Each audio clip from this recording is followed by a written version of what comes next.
বন্ধুরা, পবিত্র শ্রাবণ মাসে কেউ চাইতে চাইতে মরে যাক, কিন্তু আপনার ঘরের এই 5টি জিনিস কাউকে দেবেন না। হ্যাঁ বন্ধুরা, আপনারা একেবারে ঠিক শুনেছেন। আজ আমি আমার এই ভিডিওর মাধ্যমে আপনাদের জানিয়ে দেব যে হিন্দু পুরাণ অনুসারে কোন কোন নিয়ম আমাদের প্রত্যেকের মেনে চলা উচিত, এবং সেই সঙ্গে জানিয়ে দেব যে বাড়িতে থাকা কোন 5টি জিনিস নিত্যকর্মে আমাদের প্রয়োজন হয়ে থাকে, অর্থাৎ আমরা যে জিনিসগুলি আমরা প্রত্যেক দিন ব্যবহার করে থাকি তার মধ্যেই এমন 5টি জিনিস এই শ্রাবণ মাসে সন্ধ্যার পর অন্য কাউকে দেওয়া উচিত নয়। বা আপনারা বলতে পারেন, এর ফলে এটুকু নিশ্চিত হয়ে যান যে আপনার জীবনে এবং আপনার পরিবারে ভয়ঙ্কর দারিদ্রতা নেমে আসবে। তাই সুপ্রিয় দর্শক বন্ধুরা, আপনারা যদি রাস্তার ভিখারি হতে না চান, তাহলে এই শ্রাবণ মাসে অর্থাৎ দেবাদিদেবের এই প্রিয় মাসে এই বিষয়গুলি অতি অবশ্যই মেনে চলার চেষ্টা করবেন। কারণ আপনারা প্রত্যেকেই জানি যে এই শ্রাবণ মাসে আমাদের নিজেদের উন্নতি এবং পাপ মুক্তির জন্য বিভিন্ন ব্যক্তি বিভিন্ন ব্রত, উপবাস এবং বিভিন্ন উপাচার পালন করে থাকেন। আর এই পবিত্র মাসে ঘরোয়াভাবেই পুজো আরাধনা সম্পূর্ণ করেন গৃহস্থের মহিলারা এবং ব্যক্তিরা। সুতরাং এই মাসে গৃহের প্রতিনিয়ত ব্যবহারযোগ্য কিছু জিনিস, যেগুলি আপনাকে শুভ শক্তি প্রদান করে, আর আপনি যদি এই জিনিসগুলো এই পবিত্রতম শ্রাবণ মাসের সন্ধ্যার পর যদি আপনি কোনো ব্যক্তিকে দিয়ে দেন, তাহলে শুভ শক্তির পরিবর্তে অশুভ শক্তি বাসা বাঁধবে আপনার গৃহে। বন্ধুরা, দান করা অত্যন্ত ভালো, কিন্তু এমনভাবে দান করা উচিত নয় যার ফলে আমাদের গৃহে অশুভ শক্তিকে তৈরি করে বা বাস্তু সমস্যাকে বৃদ্ধি করে। বন্ধুরা, আমি আশা করি আপনারা নিশ্চয়ই বুঝতে পারলেন এই জিনিসগুলি কতটা গুরুত্বপূর্ণ। তাই এই পবিত্র শ্রাবণ মাসে কেউ চাইতে চাইতে মরে গেলেও কিন্তু আপনারা ঘরের এই 5টি জিনিস কাউকে দেবেন না, নইলে আপনারা ভিখারি হয়ে যাবেন। তাই এই প্রসঙ্গে বিস্তারিত জানার আগে আপনাদের বলে রাখি, আপনি যদি আমাদের চ্যানেলে নতুন হয়ে থাকেন, তাহলে চ্যানেলটি অবশ্যই সাবস্ক্রাইব করুন এবং পাশে থাকা নোটিফিকেশন বেল আইকনটি ক্লিক করুন। কারণ আমি বিভিন্ন প্রকার তন্ত্রমন্ত্র, বশীকরণ, টোটকা, বাস্তু টিপস, জ্যোতিষশাস্ত্র, পুজো আরাধনা এবং ব্ল্যাক ম্যাজিক করা নিয়ে নিত্য নতুন ভিডিও আপলোড করে থাকি, যা প্রয়োগ করার মাধ্যমে আপনার জীবনে থাকা সকল প্রকার সমস্যার সমাধান করতে পারবেন। চলুন এইবার মূল আলোচনায় প্রবেশ করা যাক। সুপ্রিয় দর্শক বন্ধুরা, এই প্রসঙ্গে আমি সবার প্রথমেই যে জিনিসটির কথা বলবো সেটি হলো চাল বা চাউল। হ্যাঁ বন্ধুরা, আপনারা একেবারে ঠিক শুনেছেন। চাল বা চাউল হলো দেবী লক্ষ্মীর অত্যন্ত প্রিয় একটি জিনিস। আর এই শ্রাবণ মাসে সন্ধ্যার সময় লোককথায় এবং পুরাণ কথা অনুসারে দেবী লক্ষ্মী আমাদের বাড়িতে থাকেন, এবং তাই সন্ধ্যার সময় আপনি যদি আপনার গৃহ থেকে অন্য কোনো গৃহের ব্যক্তিকে এই চাল বা চাউল দান করে ফেলেন, তাহলে দেবী লক্ষ্মীও আপনার গৃহ পরিত্যাগ করে তার গৃহে চলে যান। আর দেবী লক্ষ্মী যদি অসন্তুষ্ট হন, তাহলে সেই গৃহের উপর খারাপ প্রভাব যে কিভাবে পড়বে আশা করি তা আপনাদের অনুমান আছে। তাই অতি অবশ্যই এই শ্রাবণ মাসে সন্ধ্যার পর চাল বা চাউল, যা আমাদের প্রত্যেক দিনের কাজে ব্যবহার করা হয়, সেই চাল বা চাউল সন্ধ্যার পরবর্তী সময়ে অন্য কাউকে দেবেন না। দ্বিতীয় যে জিনিসটির কথা বলবো সেটি হলো ঝাড়ু বা ঝাঁটা। হ্যাঁ বন্ধুরা, এই পবিত্র শ্রাবণ মাসে সন্ধ্যার পর আপনি ভুল করেও কখনো কাউকে এই ঝাড়ু বা ঝাঁটা দেবেন না। শ্রাবণ মাসে সন্ধ্যার পর আপনি যদি ঝাড়ু বা ঝাঁটা অন্য কাউকে ব্যবহার করতে দেন, তাহলে আপনার জীবনে নেমে আসবে ঘোর অমঙ্গলের ছায়া। হ্যাঁ বন্ধুরা, এই ঝাড়ু বা ঝাঁটা ঘর পরিষ্কারের গুরুত্বপূর্ণ একটি মাধ্যম বা গুরুত্বপূর্ণ একটি জিনিস হলো এই ঝাড়ু বা ঝাঁটা, যার মাধ্যমে আমাদের গৃহে পজিটিভ শক্তি প্রবেশ করে। কারণ গৃহে যদি ময়লা আবর্জনা থাকে, তাহলে কোনোভাবেই পজিটিভ শক্তি তো প্রবেশ করবেই না এবং এই ঝাঁটার মাধ্যমে গৃহে আসে সুখ, শান্তি, সমৃদ্ধি। এবং হিন্দু লোককথা অনুসারে আপনারা নিশ্চয়ই জানেন যে ঝাঁটার মধ্যে কিন্তু দেবী লক্ষ্মীর বাস হয়ে থাকে এবং এর গুরুত্ব বাস্তুশাস্ত্রে অপরিসীম। তাই আপনি এই ঝাঁটাকে দান হিসাবে বা ব্যবহার করার জন্য ভুলেও কাউকে দেবেন না। তৃতীয় যে জিনিসটির কথা বলবো সেটি হলো হলুদ। বন্ধুরা, এখন হয়তো আপনাদের মনে প্রশ্ন আসতেই পারে যে হলুদ কেন? এই হলুদের মধ্যে এমন কি রয়েছে যেটা সন্ধ্যার পর কাউকে দান করলে আপনার জীবনে নেমে আসবে ভয়ঙ্কর দারিদ্রতা? বন্ধুরা, এই হলুদের মধ্যে স্বয়ং বিষ্ণুদেব বৃহস্পতি গ্রহের প্রতীক হিসাবে হলুদকে নির্বাচন করেন এবং এই হলুদের মধ্যে রয়েছে অনেক পজিটিভ শক্তি।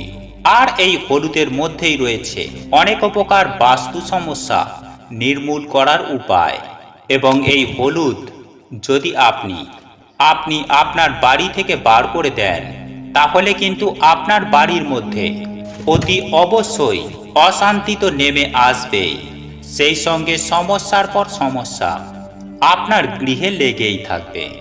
এরপর চতুর্থ যে জিনিসটির কথা বলবো সেটি হলো অর্থ। বন্ধুরা, সাহায্য করা অত্যন্ত ভালো কথা, তবে সাহায্য বা দান করা এমন হওয়া উচিত নয় যা আমাদের ক্ষতি করে ফেলে। তাই কোনোভাবেই এই পবিত্র শ্রাবণ মাসে সন্ধ্যার পরবর্তী সময়ে যা আমাদের ক্ষতি করে ফেলে, তাই কোনোভাবেই এই পবিত্র শ্রাবণ মাসে সন্ধ্যার পরবর্তী সময়ে কাউকে টাকা ধার হিসাবে দেবেন না বা পাওনা টাকা আপনি সন্ধ্যার পরবর্তী সময়ে কাউকেও দেবেন না। অর্থাৎ আমি এক কথায় বলতে চাইছি যে এই পবিত্র শ্রাবণ মাসে সন্ধ্যার পর গৃহ থেকে অর্থ বার করবেন না। তবে এখন প্রশ্ন আসতেই পারে যে বাজার হাট ও অন্যান্য কার্য করা যাবে না? এই প্রশ্নের উত্তরে বলি অবশ্যই করা যাবে, কারণ এখানে বলা হচ্ছে যে ধার হিসাবে কাউকে দেবেন না। অর্থাৎ আপনারা কেনাবেচা করতেই পারেন কিন্তু ধার একদমই দেবেন না। এর ফলে মা লক্ষ্মী অত্যন্ত অসন্তুষ্ট বোধ করেন এবং সেই গৃহ ছেড়ে অন্যত্র চলে যায়। তাই এই শ্রাবণ মাসে সন্ধ্যার পরবর্তী সময়ে ভুলেও এই কাজগুলি করবেন না। এরপর সর্বশেষ অর্থাৎ পঞ্চম যে জিনিসটির কথা বলবো সেটি অত্যন্ত গুরুত্বপূর্ণ এবং তা হলো আপনার বাড়ির ঠাকুর ঘরের বিভিন্ন জিনিসপত্র বা বস্তু। বন্ধুরা, আপনারা প্রত্যেকেই জানি যে ঠাকুর ঘরের প্রত্যেকটি বস্তু বিভিন্ন শক্তিদায়ক এবং পজিটিভ শক্তিতে পূর্ণ হয়ে থাকে। আর এই বস্তুগুলি যদি আপনি এই শ্রাবণ মাসে সন্ধ্যার পরবর্তী সময়ে অন্য কোনো ব্যক্তিকে যদি দান হিসাবে দেন বা ব্যবহার করতে দেন তাহলে কিন্তু আপনার গৃহে চরম থেকে চরমতর ক্ষতির মুখে পড়বেন। বন্ধুরা, আপনারা দেখে থাকবেন পাড়ায় অনেকেই বিভিন্ন ব্যক্তিরা ঠাকুর ঘরের জিনিসপত্রগুলোকে দান হিসাবে বা ব্যবহার করার জন্য অন্য কাউকে দিয়ে থাকেন কিছুক্ষণের জন্য। কিন্তু বন্ধুরা, আপনারা ভুলেও এই রকম কার্য করবেন না। আপনার পাড়া প্রতিবেশী যদি এই রকম কিছু চাইতে আসে আপনি তাকে বুঝিয়ে বলুন যে এই রকম কিছু দেওয়া উচিত নয় বা তাকে এই ভিডিও সম্পর্কে অবগত করাবেন। আশা করি সেও বিষয়টি বুঝতে পারবে এবং অতি অবশ্যই আপনার গৃহে আর ক্ষতি হবে না। বন্ধুরা, যদি এই মাসে আপনাদের বাড়িতে নীলকণ্ঠ পাখি আসে তাহলে ভুলেও কিন্তু বন্ধুরা তাকে বাড়ি থেকে তাড়াবেন না, কারণ বন্ধুরা শাস্ত্র অনুসার নীলকণ্ঠ ভগবান খুবই প্রিয়। তাই বাড়িতেই নীলকণ্ঠ পাখির আসা ভগবান শিবের আসারই সংকেত দেন। এছাড়াও বন্ধুরা, যদি আপনাদের বাড়িতে এই সময়ে কর্পূরের গন্ধ পান বা হনুমানজিকে যদি আপনারা স্বপ্নে দেখেন বা যদি আপনাদের বাড়িতে হনুমানজি আসেন তাহলে এটিও ভগবান শিবের কৃপা পাওয়ারই একটি লক্ষণ। কারণ বন্ধুরা হনুমানজি হচ্ছেন স্বয়ং ভগবান শিবেরই অবতার। যাই হোক বন্ধুরা, এইবার আমি আপনাদেরকে জানিয়ে রাখি যে আপনারা দেখেছেন হয়তো যে বেশিরভাগ লোক হাতে নয়তো পায়ে কালো সুতো বা ধাগা বাঁধে। কিছু লোক তো আবার কালো ধাগাকে নিজের গলায়ও পরে। কিন্তু বন্ধুরা, আপনারা কি জানেন যে এই সময়ে কেন মানুষেরা কালো ধাগা পরে?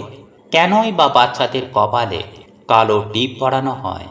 এখন হয়তো আপনাদের মনে একটি প্রশ্ন আসবে যে কালো রং তো অশুভর প্রতীক মনে করা হয়, তাহলে লোকেরা কেন কালো রঙের ধাগা বাঁধে?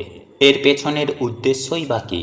বন্ধুরা, যদি আপনারা এর পেছনের কারণ শোনেন তাহলে আপনারাও চমকে উঠবেন। হ্যাঁ বন্ধুরা, আসলে এর পেছনে লুকিয়ে রয়েছে এক গভীর রহস্য। বন্ধুরা, আজকের সময়ে কালো ধাগাকে মানুষেরা ফ্যাশন হিসাবে পরে, কিন্তু তার মধ্যে বেশিরভাগ লোক এটা জানে না যে এর পেছনের কারণ কি। বন্ধুরা, এই কালো টিপ লাগানোর পেছনে আধ্যাত্মিক ও বৈজ্ঞানিক দুটো কারণই লুকিয়ে রয়েছে। বন্ধুরা, এই সৃষ্টিতে যেমন পজিটিভ এনার্জি রয়েছে, ঠিক তেমনই এই সৃষ্টিতে নেগেটিভ এনার্জিও রয়েছে। তাই আমাদের হিন্দু ধর্ম অনুসার কালো রং নেগেটিভ এনার্জি অর্থাৎ বাজে দৃষ্টি থেকে রক্ষা করে। আপনারা হয়তো অনেকেই ছোট বাচ্চাদের কপালে কালো টিপ দেখেছেন হয়তো, এবং আমাদের কপালেও ছোটবেলায় কালো টিপ দেওয়া হতো। বন্ধুরা, আধ্যাত্মিক ব্যক্তি অনুসার মায়েরা এমন এর জন্য করেন যাতে তার সন্তানদের ওপর বাজে দৃষ্টি না লাগে, অর্থাৎ নেগেটিভ এনার্জি যাতে দূরে থাকে। আসলে বন্ধুরা, শাস্ত্র অনুসার কালো রং ভগবান শনি ও রাহু দেবের সাথে সম্পর্কিত। সাথে এটাও বলা হয় যে কালো রং ভগবান কাল ভৈরব দেবের সাথেও সম্পর্কিত। এই ব্যাপারে পণ্ডিতেরা মনে করেন যে ভগবান বিষ্ণুর অংশ ও মহাকাল শিবের 5 নম্বর রূপ ভৈরবনাথ, অর্থাৎ কাল ভৈরব ভগবানের উপাসনার ক্ষেত্রে দৈবিক, শারীরিক ও মানসিক সমস্যার সমাধান হয়। তাই এর জন্য লোক কালো রং ব্যবহার করে বিভিন্ন সমস্যার সমাধান পেতে চায়। বন্ধুরা, ভগবান শিবের বরদান অনুসার ভগবান শিবের কোনো পুজোর আগে কাল ভৈরব দেবের পুজো অনিবার্য। কাল ভৈরব ভগবান স্বভাবে একটু উগ্র হলেও ভগবান শিবের মতনই তিনি খুব তাড়াতাড়ি প্রসন্ন হন। ফলে এই মাসে কপালে কালো রঙের টিপ দিলে নেগেটিভ এনার্জির প্রভাব বাচ্চাদের জীবনে পড়ে না, এবং কপালে যদি বড় করে টিপ দেওয়া হয় তাহলে মানুষের প্রথম নজর ওই কালো টিপের ওপরেই পড়ে যায়। ফলে মানুষের কোনো রকমের বাজে দৃষ্টি ওই বাচ্চাদের ওপরে পড়ে না। বন্ধুরা, এটা তো হলো আধ্যাত্মিক কারণ। তো চলুন বন্ধুরা, এইবার আমরা জেনে নিই বৈজ্ঞানিক কারণ। বন্ধুরা, আসলে আমাদের এই শরীর 5টি তত্ত্ব নিয়ে তৈরি, যেমন মাটি, জল, বায়ু, অগ্নি ও আকাশ। যখন এই তত্ত্বের মধ্যেই কারোর বাজে দৃষ্টি পড়ে তখন সেই নেগেটিভ এনার্জির প্রভাব তখন আমাদের এই 5 তত্ত্বের শরীরের ওপরেও পড়ে। ফলে তার জীবনে নেমে আসে নানান রকম সমস্যা। আর আপনারা হয়তো বেশিরভাগ মানুষই পড়েছেন যে কালো রং এনার্জিকে, যে কালো রং নেগেটিভ এনার্জিকে শোষণ করে নেয়। এর জন্য কালো রঙের টিপ অথবা হাতে বা পায়ে কালো সুতো বা ধাগা বাঁধা হয়। এছাড়াও বলা হয় যদি মঙ্গলবার হনুমানজির মন্দিরে গিয়ে হনুমানজির চরণে কালো ধাগা রেখে তার চরণে রাখা সিঁদুর যদি ওই ধাগায় লাগিয়ে নিজের সিন্ধুকে বা আলমারিতে রাখা হয় তাহলে তার জীবন থেকে আর্থিক সমস্যা কিছু দিনের মধ্যেই দূর হয়ে যায়। তাই যদি বন্ধুরা আপনারা কোনো রকমের আর্থিক সমস্যায় ভোগেন তাহলে এই মাসে অবশ্যই এই প্রক্রিয়াটি করে দেখতে পারেন। অবশ্যই কিন্তু আপনারা এর সুফল পাবেন। তবে বন্ধুরা, এই মাসে আপনারা যাই করুন না কেন, যাই খান না কেন, এই শ্রাবণ মাস চলাকালীন বন্ধুরা আপনারা এই খাবার 3টি খাবেন না। কারণ বন্ধুরা, যদি আপনারা চান আপনাদের ওপরে স্বয়ং মহাদেবের কৃপা বিরাজ করুক, ভগবান শিবের কৃপায় আপনাদের সকল মনোবাসনা পূর্ণ হোক, তাহলে বন্ধুরা আপনারা আজকের এই ভিডিওটি অবশ্যই পুরো দেখুন। কারণ বন্ধুরা, এইবার আমি আপনাদেরকে এমনই বিশেষ কিছু গুরুত্বপূর্ণ দিক তুলে ধরব যা প্রত্যেকটা মানুষের জানা অত্যন্তই জরুরি। তাই বন্ধুরা, ভিডিওটি একটি লাইক করে কমেন্টে ওম নমঃ শিবায়, হর হর মহাদেব ও জয় শ্রীকৃষ্ণ, রাধে রাধে অবশ্যই লিখবেন। বন্ধুরা, শিব পুরাণে উল্লেখ করা হয়েছে যে ভগবান শিবের পুজো অর্চনা করার জন্য এই শ্রাবণ মাস সর্বশ্রেষ্ঠ মাস বলে মনে করা হয়। কারণ এই মাসে বন্ধুরা ভগবান শিব নিজের ভক্তদের বাড়িতে আসেন এবং ভক্তদের মনের কথা ও মনের বাসনা শোনেন।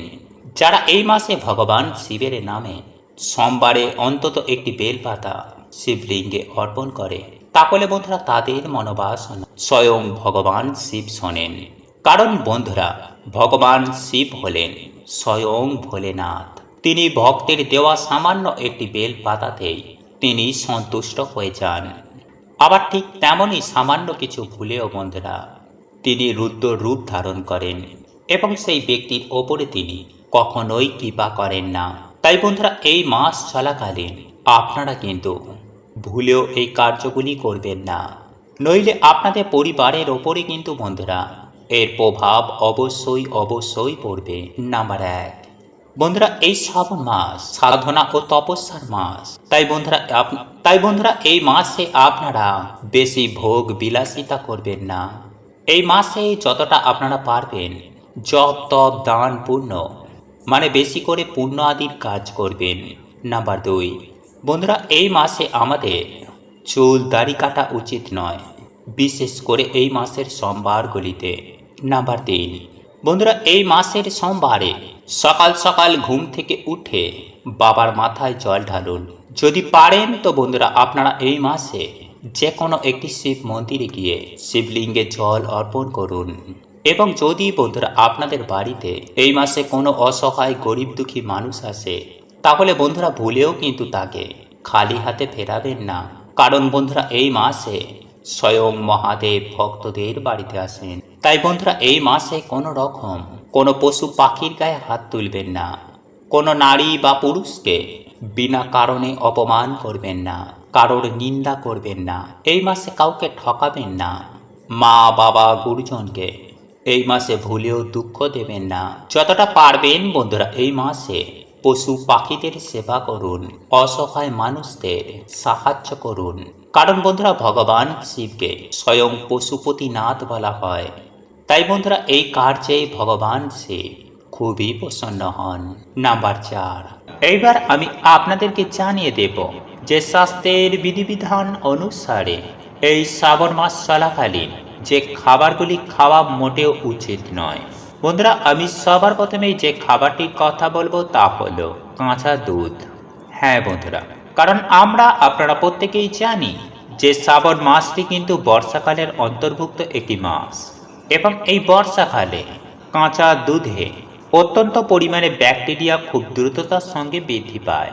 আর আপনারা যদি এই বর্ষাকালে কাঁচা দুধ পান করেন, তাহলে কিন্তু বৈজ্ঞানিক দৃষ্টিভঙ্গিতে আপনাদের শারীরিক সমস্যা বা পেটের সমস্যা দেখা দিতে পারে। আবার অন্যদিকে আমাদের হিন্দু শাস্ত্র বলছে প্রচুর পরিমাণে ব্যাকটেরিয়া দুধের মধ্যেই তৈরি হয় বলে সেহেতু দেবাদিদেব মহাদেবের মাথায় এই কাঁচা দুধ নিবেদন করা হয়। বন্ধুরা এই দুধ দেবাদিদেব মহাদেবের অত্যন্ত প্রিয় হলেও মানুষের শরীরের জন্য কাঁচা দুধ সেবন করা একদমই ভালো নয় এই শ্রাবণ মাসে।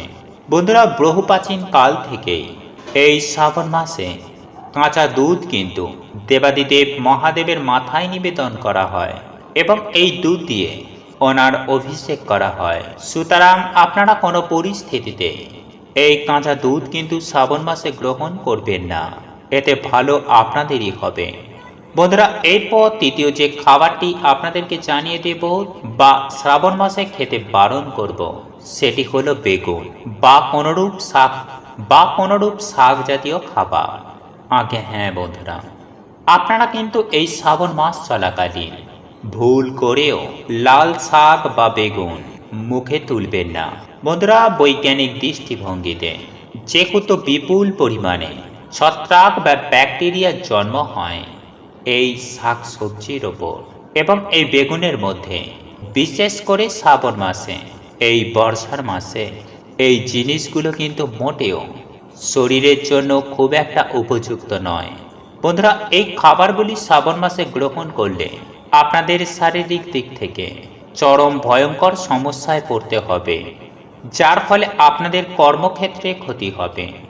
শরীর খারাপ থাকলে মন মেজাজ খারাপ হয়ে যাবে, ঈশ্বর বা ভগবানের প্রতি ভক্তি আসবে না, সব কাজে অলসতা বা আপনাদের শরীর খারাপের জন্য আপনারা কিন্তু আপনাদের ইম্পর্টেন্ট কাজগুলিকে মিস করে যাবেন। এছাড়াও বিভিন্ন রকম শারীরিক সমস্যা বা মানসিক সমস্যা থাকলে এই সব সমস্যায় আপনারা খুব তাড়াতাড়ি জড়িয়ে পড়বেন। সুতরাং আপনারা চেষ্টা করবেন যে এই শ্রাবণ মাস চলাকালীন আপনারা কিন্তু ভুল করেও বেগুন বা শাক জাতীয় কোনো খাবার আপনারা কিন্তু ভুল করেও খাবেন না। এবং বন্ধুরা, আপনারা এই মাসের সোমবারে কোনো রকমের আমিষ খাবার খাবেন না, পেঁয়াজ রসুন খাবেন না এবং কোনো রকমের মদ্যপান বা নেশা ভাঙ করবেন না। যদি আপনাদের শরীর ভালো থাকে তাহলে বন্ধুরা আপনারা এই মাসের যে কোনো সোমবারে ভগবান শিবের নামে আপনারা উপোস করতে পারেন। এতেই বন্ধুরা মহাপুণ্যের প্রাপ্তি হয়। ওম নমঃ শিবায়। হর হর মহাদেব। প্রভু আপনাদের সকলের মঙ্গল করুক। আপনারা সকলেই সুস্থ থাকবেন, ভালো থাকবেন। নমস্কার, ধন্যবাদ।